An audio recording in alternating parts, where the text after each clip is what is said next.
Hello guys, ഇന്നൊരു ചെറിയ രസകരമായ ഷോട്ടാണ്. ഐഷി അയവും കൂടെ വെള്ളത്തിലിറങ്ങിയിട്ടുള്ള കളിയിലാണ്. ഞങ്ങളുടെ നാട്ടിലൊക്കെ ഇതിന് തോട് എന്ന് പറയും. നിങ്ങളൊക്കെ എന്താ പറയുക? ഇവർ രണ്ടുപേരും ആദ്യമായിട്ടാണ് ഇങ്ങനെയുള്ള ചെറിയൊരു തോട്ടിലിറങ്ങിയിട്ട് കളിക്കുന്നത്. കുളത്തിലൊക്കെ ഇറങ്ങിയിട്ടുണ്ട്, എന്നാൽ ഇങ്ങനെയുള്ള തോട് ആദ്യമായിട്ടാണ്.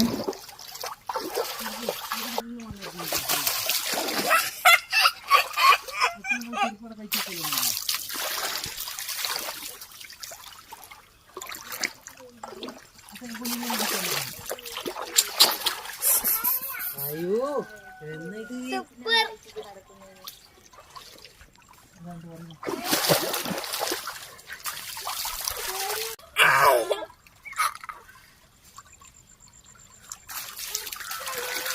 വീഡിയോ ഇഷ്ടമായെങ്കിൽ ലൈക്ക് ചെയ്യാനും ഷെയർ ചെയ്യാനും കമൻറ്റ് ചെയ്യാനും മറക്കില്ലേ. സബ്സ്ക്രൈബ് ചെയ്യാത്തവരാണെങ്കിൽ സബ്സ്ക്രൈബ് ചെയ്ത് സപ്പോർട്ട് ചെയ്യണേ.